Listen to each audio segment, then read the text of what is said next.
여러분은 성령의 은사를 체험한 적이 있습니까? 어떤 은사를 받았나요? 우리에게 왜 은사가 필요할까요? 은사의 목적은 무엇일까요? 우리가 이것을 알지 못하면 은사는 분쟁의 요소가 되기도 하고 시기 질투의 대상이 되기도 합니다. 오늘은 바로 그 은사에 대한 말씀입니다. 오늘 본문은 고린도전서 14장 1절부터 12절이고요. 그 중에서 1절부터 5절 말씀까지 읽겠습니다. 사랑을 추구하며 신령한 것들을 사모하되 특별히 예언을 하려고 하라. 방언을 말하는 자는 사람에게 하지 아니하고 하나님께 하나니 이는 알아듣는 자가 없고 영으로 비밀을 말함이라. 그러나 예언하는 자는 사람에게 말하여 덕을 세우며 권면하며 위로하는 것이요. 방언을 말하는 자는 자기의 덕을 세우고 예언하는 자는 교회의 덕을 세우나니 난 너희가 다 방언 말하기를 원하나 특별히 예언하기를 원하노라. 만일 방언을 말하는 자가 통역하여 교회의 덕을 세우지 아니하면 예언하는 자만 못하니라. 아멘. 오늘 말씀의 제목은 은사는 개인 만족이 아니라 공동체의 유익이다 입니다. 자, 오늘 본문에서 바울은 여러 은사 가운데서 방언과 예언을 비교하면서 예언을 더 사모하라고 권면합니다. 방언은 유익하지만 예언의 은사가 사람들에게 더 유익할 수 있으며 교회의 덕을 세우는데 훨씬 더 적합하기 때문입니다. 우리는 이러한 사도 바울의 교훈 속에서 성도들이 자신이 받은 은사를 어떻게 사용해야 하는지 배울 수 있습니다. 바울은 고린도 교회 교인들에게 방언의 은사보다 예언의 은사를 추구하라고 권고했는데요. 방언은 자기 자신의 신앙에는 유익하지만 다른 사람들이 이해할 수 없는 반면에 예언의 은사는 다른 사람들을 이해시켜 하나님께 인도하는 유익이 있다는 겁니다. 고린도 교회에는 예배 시간에 방언으로 길게 기도하는 것을 고집하는 교인들도 있었어요. 다른 사람들은 그 내용을 알 수 없었기 때문에 방언으로 기도하는 사람이 영적으로 만족하는 것만으로 그칠 뿐이었습니다. 사도 바울은 이 문제를 두고요, 은사의 목적이 무엇인지 생각하도록 촉구합니다.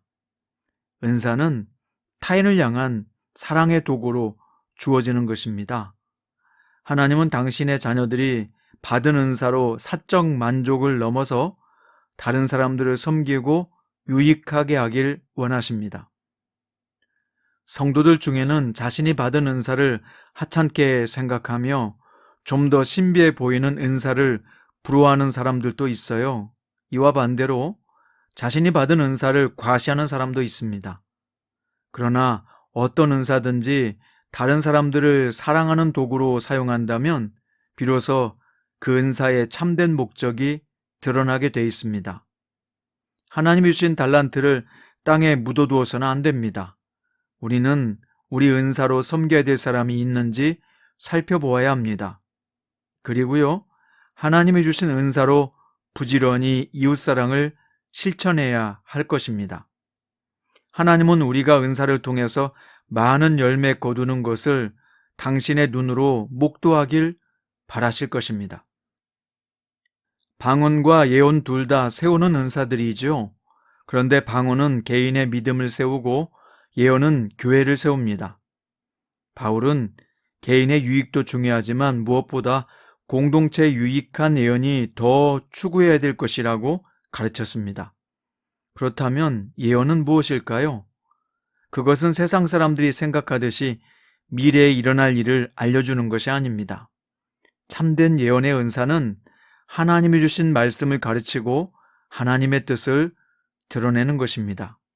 교회가 건강하게 세워지려면 하나님의 뜻을 분별하고 가르치는 예언의 은사가 절대적으로 필요한 것이죠. 오늘날 우리 주변에는 예언의 은사를 받았다고 하면서 미래 일들을 알려주고 신비한 경험들을 강조하는 사람들도 있습니다. 또 어떤 사람들은 하나님이 주신 은사는 즉흥적으로 주어지기 때문에 사람이 수고로이 훈련할 필요가 없다고 말하기도 합니다. 그들은 예언의 은사를 받은 사람들이 말씀을 깊이 연구하거나 그 안에 새겨진 의미를 깨닫기 위해 노력할 필요가 없다는 것이죠. 그러나 하나님은 예언의 은사를 받은 사람들의 노력을 사용하셔서 교회에 필요한 교훈을 주십니다. 또한 은사를 받은 성도들이 그것을 더욱 훈련하고 개발해서 교회 공동체를 건강하게 세우기를 기대하십니다. 그러므로 우리는 사도 바울의 권면처럼 풍성한 은사를 구해야 하고요. 하나님께 받은 은사를 통해서 교회를 건강하게 세우는 일에 최선의 노력을 다해야 할 것입니다. 오늘은 섬김과 순종으로 세워가는 행복한 교회라는 책의 내용의 일부를 읽어드리겠습니다. 미국의 찰스 콜스는 예수님을 알기 전에 닉슨 대통령의 보좌관으로 일했다. 그러나 그가 거듭난 후에는 교도소 전도사로 사역했다. 그는 자신이 쓴 책에서 미국 의회 역사상 가장 감동적인 순간에 관해 이야기했다. 바로 테레사 수녀가 미국 국회를 방문하여 연설했던 때였다. 미국 사람들은 대부분 연설할 때 연설자에게 박수를 아끼지 않는다. 그런데 이상하게도 테레사 수녀가 연설을 마치자 그 누구도 박수를 치지 않았다. 오히려 침묵만이 감돌았다. 왜? 숨막히는 감동과 전율이 그들의 가슴과 목을 누르고 있었기 때문이다. 그들은 박수를 칠 여유조차 없었던 것이다. 무엇이 그러한 감동과 전율의 순간을 만들었을까? 그것은 테레사 수녀가 마지막에 던진 한마디 때문이었다. 섬길 줄 아는 사람만이 다스릴 자격이 있습니다. 사람들은 다스리는 자리에 올라가려고 애쓴다. 교회에서조차 그렇다. 장로가 되면 남자로서 끝까지 갔다고 생각한다. 남자가 장로가 되는 것은 회사에서 CEO가 된 것처럼 여긴다. 여자로서 권사가 되면 이제 해먹을 것은 다 해먹었다고 생각한다. 하지만 뭔가 한참 착각하고 있다. 그럴수록 더 겸손하게 섬기는 종이 되어야 함을 잊고 있다. 세상 통치자와 교회 지도자의 차이가 바로 이것이다. 섬기는 자가 큰 자이다. 종으로서 사명을 잘 감당하는 사람이 다스리는 지도자로서 자격이 있다. 그렇습니다. 오늘 테레사 수녀님이 남긴 섬길 줄 아는 사람만이 다스릴 자격이 있다라고 하는 말이 마음에 와닿습니다. 하나님은 거듭난 모든 성도에게 은사를 주십니다. 우리는요, 자신이 받은 은사로 개인 영적 만족을 추구하는데 머물러 있으면 안 됩니다.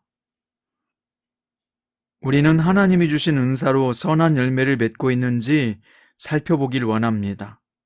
우리의 은사가 바르게 사용될 때 우리의 지체들은 하나님의 사랑을 경험하게 되고 믿음의 공동체인 교회는 더욱 건강하게 세워질 것입니다. 은사의 목적은 개인 만족이 아니라 공동체 유익입니다.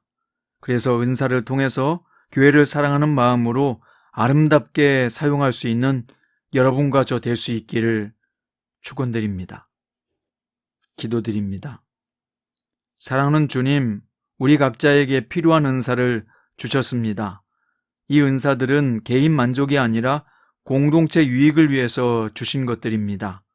우리가 이 은사를 활용하여 공동체를 세우고 가정을 세우고 내가 있는 모든 곳에서 하나님 나라를 세워갈 수 있는 주님의 은사자로 사용하여 주옵소서.